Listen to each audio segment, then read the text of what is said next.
All right. What's going on, everyone? Welcome back to another week of Coffee Q&A here on the Onocoffee channel. I'm Jay, your host, and with this live stream every day or regular live stream, we're here to help you answer questions about coffee, understand brewing, understand coffee, hopefully on a better level. So if you have any questions, put them down in the comments. And, if you're watching this replay, drop the comments too. Let me know what you think about coffee. What's perplexing you? What do you think I got wrong? Or something like that. Let me know all those things. I'm happy to hear from you. So this week, well, let's rewind a little bit. So last week, one of our longtime viewers and friends, Marc Testa, was like, hey, man, I've got this Pulsar Brewer. Would you like to borrow it? And understand it better. I was like, all right, cool. So he dropped it off. He's actually here in Baltimore. And he was like, I haven't been able to get a brew that he likes out of it. And I was like, okay, cool, let's try it out. And I'm a bit of a curmudgeon, right? Like there's a part of me that's like, all these brewing gadgets that keep coming out, it's like, is there really a need for it? Like, are they just trying to sell you, the home enthusiast, more stuff that you don't really need when all you really need is a basic brewer and to find yourself great quality coffee? I'm a big proponent of that. The most important ingredient in the whole process is the coffee. So if you can buy great quality coffee, you've pretty much solved most of it. Now you can worry about different types of nuances about like, oh, I want to pull this sweetness out. I want to, minor this astringency. I want to highlight these acidities, but I don't really know if that's so important. Honestly, I really don't. And I've been judging around the world for the last, and competing for 20 years. And it's like, I don't know. But that's not to say it can't be done. And so we're going to have a look and see.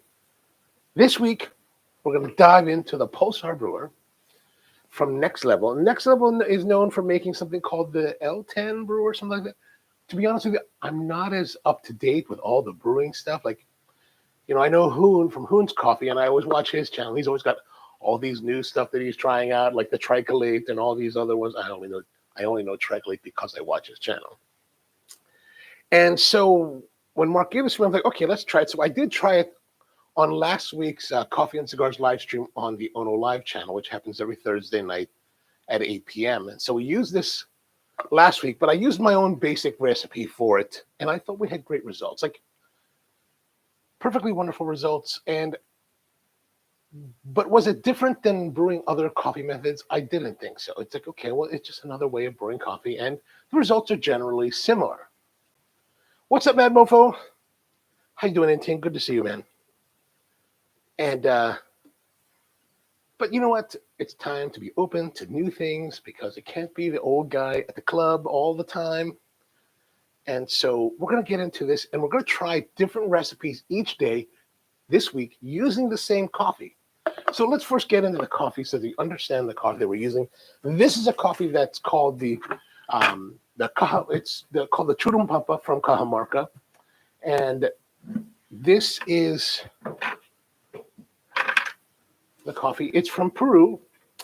A really pretty sweet and just lovely coffee that we have this as part of our catalog here at Brew. And actually, we use this mainly in our house blend, what we call House Nation.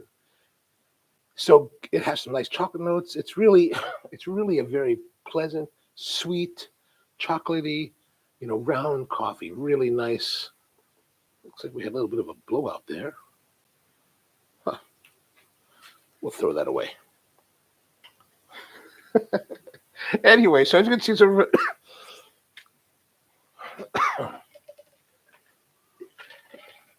I was out all weekend.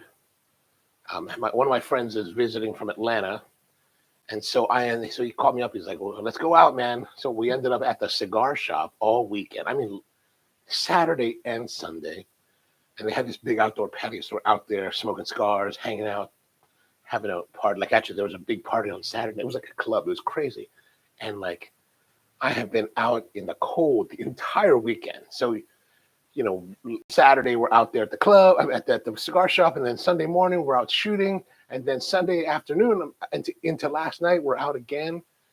And so, and I've got this, like, I woke up this morning, I'm like, oh man, a little bit dodgy on the throat. And anyway, back to the coffee. So this is the Peru. kind of medium roasted, medium light roasted, and a really great coffee. So what we're going to do is I'm going to use the rest. So okay, now to the next level. So that's our coffee. We're going to use this same Peruvian coffee every day so that we get kind of a baseline to compare each of the styles of brewing. Now, to get some of these recipes for today, tomorrow, and Wednesday, the recipes I'm using come from a YouTube channel called ARAMSE. And he's this guy, I've never seen his videos until today. And basically, I was looking at recipes online. So I just basically put in, NextLevel Pulsar Brewer, and a bunch of, sites came up, a bunch of videos came up, and his had 3 of them. And so I was like, okay, let me check it out. And so he's got 3 recipes on there. We're going to do those today, tomorrow, and Wednesday. The first one is actually from Jonathan Gagne. And Jonathan Gagne, if you're not familiar with him, he wrote the book on the physics of filter coffee. And I mean that literally. Here it is, the book called The Physics of Filter Coffee. It's available on Amazon. I got a link down below in the description if you want to check it out. It's $45 or so. And he has lots of details about percolation. So this is like your pour over style brewing, and it's very sciencey. As you can see, there's no notes of mine in here, and it's actually the spine is not broken because I haven't really read this. Sometimes you buy books and you're just like, I'm going to read that one day, or I'm going to use it as a reference, and this is really what that is. It's more for me as a reference rather than a novel to read and understand. Now, if I did that, I'd probably have a better understanding of the science of coffee brewing. But sometimes you have a company to run and YouTube videos to make and live streams to conduct, and so technical reading always kind of takes a fall. But at least we have it here for us to reference in case we need it. So our first recipe comes from Jonathan, and I made some notes from watching the video so that I can give you the goods. So for our coffee today, Jonathan Gagne had this recipe. Now, why he was involved with the development? He was involved with the development of this Pulsar. Now, why the godfather of filter coffee is making this device, I don't know. Of course, everyone's like, oh, it must be amazing. But since he's the guy that wrote the book and he's the guy that designed this recipe I expect to be the number one. The one to stand above all others. Right? There can be only one. Well, this should be the recipe. All right, so let's get into it. We've got our NextLevel brewer. So there's a cap, right? The cap is only one way. And this cap has these kind of like, on this side, there's swirliness. You can see the swirliness, and these are ribbed. And I guess it's supposed to help direct the water flow. The idea is that you're going to pour the water onto this shower head, and it's going to evenly drop water across the coffee bed. I don't know how much this holds, but it holds, a good amount. And it's rubberized here on the outside, clear plastic or whatever this composite is. It seems fairly nice. It looks nice and clean. Hopefully it doesn't yellow. Then we have the main body of the brewer. Now the main body comes in 2 parts. The first part, the bottom part, is a rubber, right? It's a hard but a little bit soft rubber, so you can wedge the main body into it. And as you can see here, there are raised ridges to allow water flow. On the bottom, there are these, I guess, like rocket ship fins with this orifice down here. The orifice is pretty small. And then, as you can see here, there's a valve, right? And the valve is open and closed. There's open. Now, if you look really closely, I know it's going to be hard to see. You can see this kind of triangular shape here. That's the orifice, right? So no matter how big this hole is, it's only that little triangle that allows the water to flow through. So it's actually quite restrictive in flow. So if we compare that flow hole to the V60, man, there's a big difference. Even you can just see visually from afar, this is much larger than the rubber part. And then you can see here in the rubber, it's much smaller, the flow. Now, they say that you can adjust it to reduce the flow more, so that if you want to go with coarser ground coffee and then reduce the flow to reduce the flow, which will, retard the flow and give you more extraction, you can do that. But basically, there's a 12 o'clock position is closed, and then your 3 o'clock position is open, right? And, of course, it's converse on both sides. 9 o'clock is open, and 6 o'clock is closed. Now, and I guess you could pull this out. I just thought about that now. I'm not going to pull that out because if I break it, then I got to replace it. And I don't want to spend $65. And so that's another thing. This thing costs $65. Kind of pricey. Like, that's as much as the Bonavita ceramic dripper, emergent dripper when it came out. And that's pretty pricey. Like, people, I don't know, customers don't seem to want to spend $65 on a brewer. Like, whoa. I don't know. Anyway, let's go back to it. So we've got our main body here. And the main body is, as you can see, graduated. It has this ribbing on the bottom, and that ribbing is here to help you hold the rubber together. And it's pretty snug, right? Like, you really do have to use a little bit of force or a little bit of twistiness to get it to come apart. So that's good. It's good. It's also a little bit irritating. And then you've got the gradations here. So if you want to use the gradations, I'm fairly certain they're fairly accurate. I mean, this guy Gagne is a rocket scientist or nuclear physicist or something like that. And so he's a scientist, but so he's not going to be involved with the project, I imagine, that would be off. Anyway, no, we're not getting into this. Now, as you can see here, there's these scallops at the top here. And, if you watch ARAMSE's video, he says that the scallops are probably for airflow. And that makes sense, right? But as you need displacement of your water, right? So this is all together. The valve is closed, right? I would imagine that as you add water here and this is all full, your water's flowing down and you have air that needs to be displaced out of it. So I imagine the air comes out to allow the water to rise. I'm not sure how significant it really is, but I mean, I guess that's a nice feature to have that there so that it brews easier, right? And so that's pretty much the entirety of the brewer. 3 pieces, and then you have their Pulsar papers. These are paper filters, and they look like large AeroPress filters. So maybe like the similar size for the AeroPress XL. They feel relatively supple. Good morning, Mom. How are you, man? Good to see you. We've got our New York contingency in the house today. So as you can see, it looks like the typical,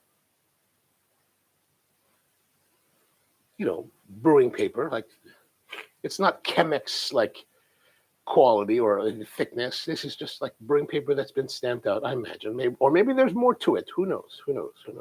Now, the way it works is that you take your brewer, and it's not like it's not like other brewers. We just put that in here, right? If we put that in here, it kinks, right? That's no good. You have to actually put it down here in the bottom of the base, right? So this sits on top of here, and then this, because this is larger, you just kind of have to push it on here, and what it does, it will kind of lock it in, right? It's kind of like a clamp. So now it won't come out, which will be problematic later, right? It will be problematic because it's so well fit in here. This will be a problem later. Okay, so we've got it here now. Of course, ARAMSE in his video, he's like, you want to rinse it out. Why people in 2023, almost 2024, are still insisting that you rinse your filters, I don't understand. I don't know if it was him or somebody else was like, oh, well, it helps to stick to the bottom. Why is it going to stick to the bottom? It doesn't need help sticking to the, look, it's not coming out, right? It's totally locked in there. I can do all of this. There's no need for it. So I can certainly understand in some brewing situations you'll wet the filter. Like I'll wet the filter on AirPress because I want it to stick into the cap, right, and not fall out when I'm doing the inverted method. But for the most part, as far as a quality standpoint, there's no advantage really to rinsing your filters. So we need to stop this practice. This is just beyond the pale now. Now, okay, one more thing about this base. Now that I think about it, I've actually used this brewer several times since I got it last week, just to kind of play around with it, get a feel for it, right? What I do like about this rubber base that it's a bit hard, but it's also soft and it's got good grip. Like, look at my fingers. Like, I'm not pressing terribly hard, but it's got good grip. So when you put it on top of your brewing device or cup, like this will fit on my cups, like it's not really, look at that. It's not going no place. Right? Now, if I did the same kind of motion with the other, oh, that's not good. If I did the same kind of motion with the V60, I'm afraid it's going to fall. But this, I do like that. I like that a lot. All right, so that's one very good positive about that. So let's make sure that we have our valve closed. And what we're going to need for the brewing of the coffee for Jonathan Gagne's recipe is 20 grams of coffee and 340 grams of water. So the water we want to have get to a boil. So let's bring this back up to a boil. Let us get our coffee ready. There we are. So here's our coffee. Oh, turn the scale on.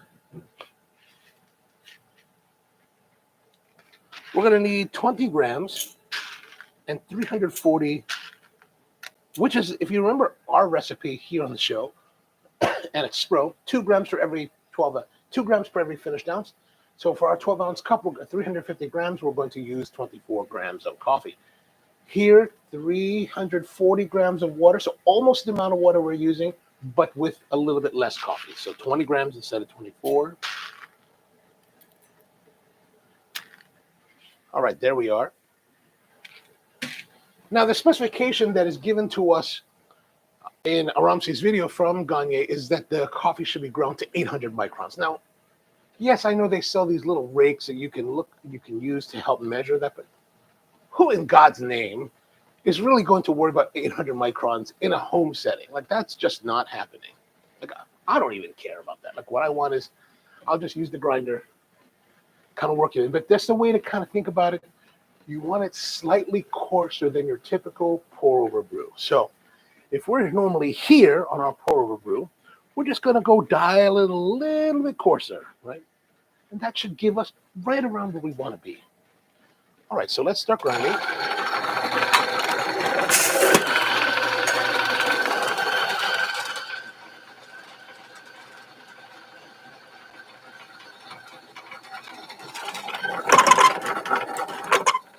So the theory behind this is that we're going to take our coffee, we're going to put it into our brewing device. Now, I am not going to pre-rinse the filter because I'm just, well, maybe I should do it because they say we should do it. All right, let's do that. We'll do it. Why not? Why not? If we're going to follow, ow, son of a gun. Close the valve. Okay, so here's where we've had a little bit of problem. So for some reason, that caused the ballooning of our filter. And we're going to, and now it's fallen out completely. Okay, well, maybe my earlier statements about it being locked in are completely inaccurate. I would have put that back in here.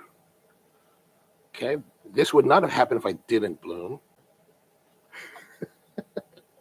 All right, let's put that back. Okay, there. Let's try this again. I'm going to bloom a little bit, rinse it out. Now my scale is wet. This is why it's nice to get scientific scales for lab use, because you can abuse them a little bit. Oh, my bear timer is a little bit wet. That's going to probably conk out in a little bit. Okay, so there we are. We're going to take that. Now, here's some things. Let's go for some specs before, because once we get into it, I kind of have to pay attention. So we're looking for a total brew time of 3 minutes, 30 seconds to 4 minutes, 30 seconds, which, okay, that's a good range. Like we said, 800 microns, 340 grams of water. We want to do a bloom that's 3 times the amount of our coffee. So 20 grams of coffee. We're going to do a bloom of 60 grams of water for how long?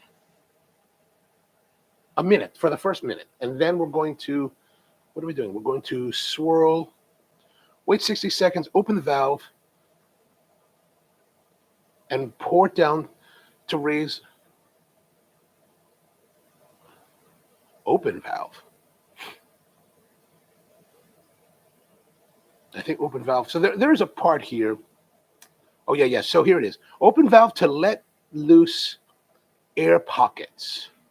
And then swirl 3 to 5 times. Okay, so what we're supposed to do is we're supposed to put the coffee into the bottom. Now, you can either shake until it's level, or he advises to use the WTT tool to distribute. No, okay. Here's something that I really. Okay. When you're grinding to espresso, when you're taking that bean down to 2,000 to 3,000 particles, I get it. There could be clumping. There can be all kinds of stuff that happen that maybe you want to use a rake. But in relatively super coarse ground compared to espresso, like a pour over, there should really be no need to break up any kind of clumping. If your grinder clumps, you need to get a better grinder. Wow. Okay, that's terrible advice, I know, but Anyway, so I look at this. I look at the recommendation of using the WDT to break up clumping here in this kind of grind with a lot of dubiousness, right? All right, so let's reset our timer. Our scale, and we're going to hopefully not lose our timer. So what we're doing is we're going to add 60 grams of water and start our timer. Oh, shoot. This is the part that I forget the most. I need to add this because this is what we need to add.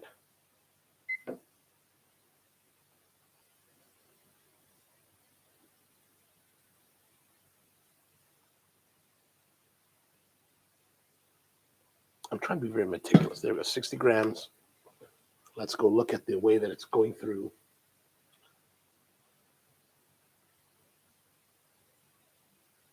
Now, the recommendation in the video is that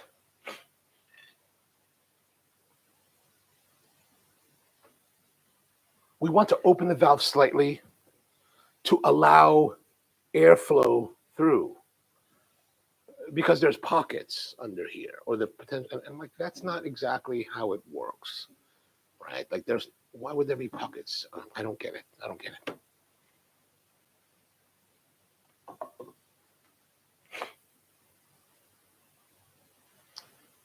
So we're coming up to a minute now.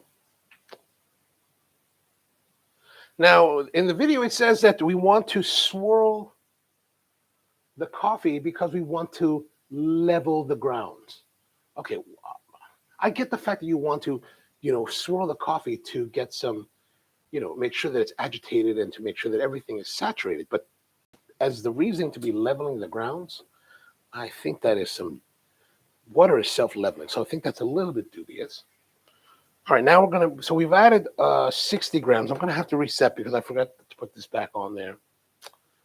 We're going to 340 grams. So what we need is we're going to need to have 280 grams of water to be added to it. So the next thing to do is to open the water valve. We're going to open the valve, let that flow, and then we're going to bring this up to 2 centimeters in height. Great. Or so, maybe a little bit more. And then we're going to let that fall. We're going to let that fall to about 1 centimeter. Actually, that's probably about 1 centimeter. I probably could have added more water to it. But we're going to do this at intervals. So as we're going to add and then let it fall until we reach the right amount of water, 340 grams. So we're looking for 280 now. You can kind of see here I don't know if you can see, but it is floating. The coffee is floating. The coffee is essentially immersed in the water. Oh, sorry, I'm totally not even showing. I'm like, it's totally immersed in the water, as you can see. So we're going to add a little bit more. I'm going to add a little bit. So I'm bringing up to 245 grams. So you can see a little bit more action. There you go, about 2 inches, 2 centimeters high, 2 to 3 centimeters high. Now we're going to let that fall to about, I don't know, about a centimeter, and then finish off with the rest of our coffee. Now the valve, I know you can't see it from that point of view, but the valve is completely open. So it's a pretty slow process. Now in the video, ARAMSE is saying that you can utilize finer grind or coarser grind to speed up or slow down, but I don't really think that's going to have any effect. The valve is really small, so there's really no way around it, and the coffee itself is raised quite above that orifice. So I don't know if it's going to have much of an impact whether you change the grind significantly, because it's all floating, right? Especially if most of it's floating, so it's like, how much impact will that really have? But again, I could be wrong. Let's go to 280, and that'll be the final total that we need. There we go. Now, while it says 281, I've noticed that it doesn't all flow through here, right? There's a little bit in there, so that just doesn't want to come through. You need to shake it, so I'm going to dump it out. And I'm going to see, where are we now? 279. So it holds about 2 grams of water, which, is that critical? It could be. Some people would be very, very much like, oh, we need that. Oh, let's take that off so you can see here. Down, what are we looking at? We're looking at...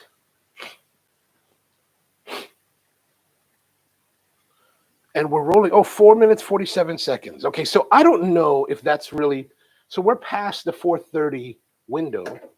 And he's saying that you can go coarser to go faster, but as you saw, most of that coffee is floating above on the water line when you're raising it 2 to 3 centimeters. So it's not really, I guess there's a bunch of it that's on the filter itself that could be occluding the filter. So we could go probably a little bit coarser to adjust for that, to try to hasten the flow.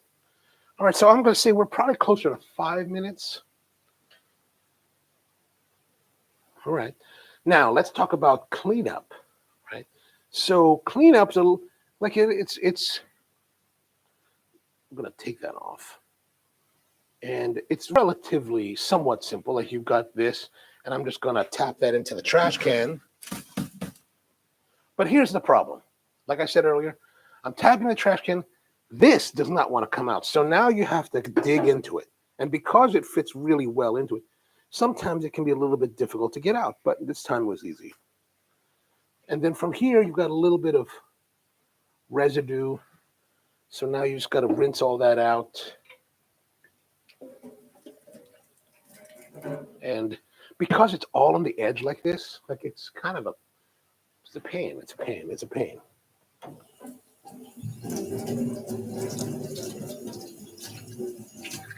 Okay, there's a piece.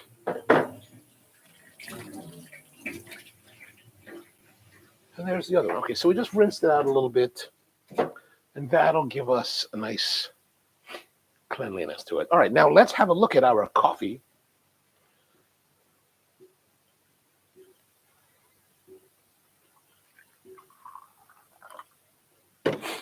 Our elixir.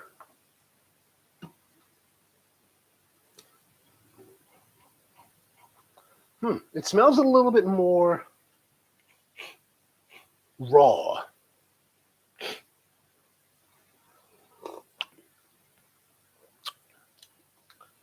I think the brightness is definitely accentuated in the coffee, so that it feels like a brighter coffee. Like, this particular roast of this coffee, this particular batch, we used at the event we did on Thursday in Washington, D.C. for Hispanic Heritage Month, and it was really pretty. We did a big pour over brew for it. Really pretty coffee, a lot of nice chocolatey notes, sweetness. This is brighter. This is less body. less sweetness.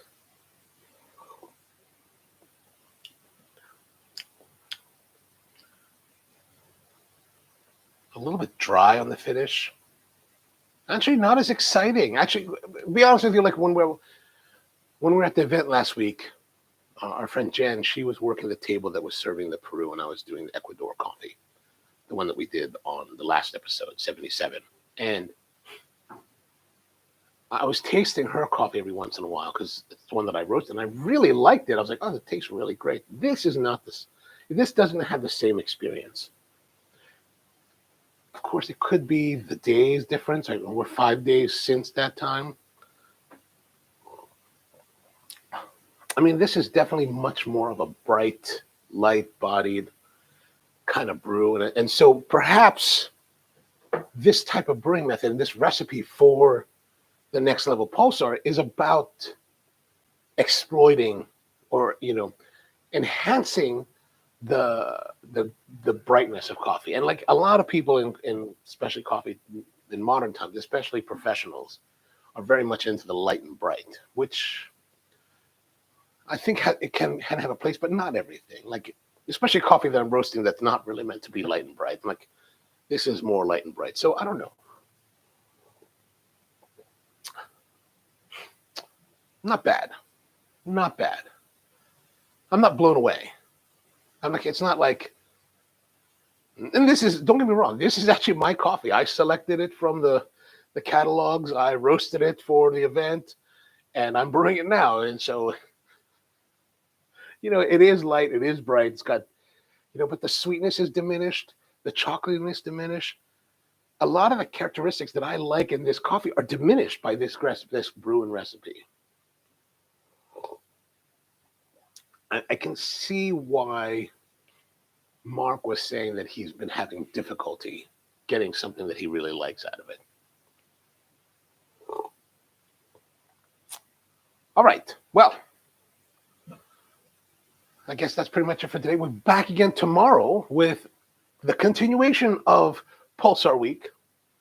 We're going to have not Jonathan Gagne's recipe. We're going to be still with another ARAMSE recipe, and we're going to be trying what's called the multi-steep and release. And so we're going to check that out tomorrow, and with the same Peruvian coffee, and see what we have to say. So again, this one, it's more, a little bit more stringent, definitely brighter, definitely less body, less sweetness. The flavor notes of chocolate that I really like in this particular coffee is pretty much diminished. Like it's not even there. Like it's just this light, bright coffee. All right, that's all I have for you today. Thank you much for tuning in. Mom, always good to see you. And everyone else, let me know what you think. I'd love to hear your thoughts on it. If you have any suggested brewing methods or suggested recipes for the next level pulsar, let me know. We still have 2 more days to, we got Thursday and Friday. We haven't really decided what recipe we're going to use. So let me know what you think, and maybe we'll give it a try. All right. Until next time, thank you very much, and have a great day.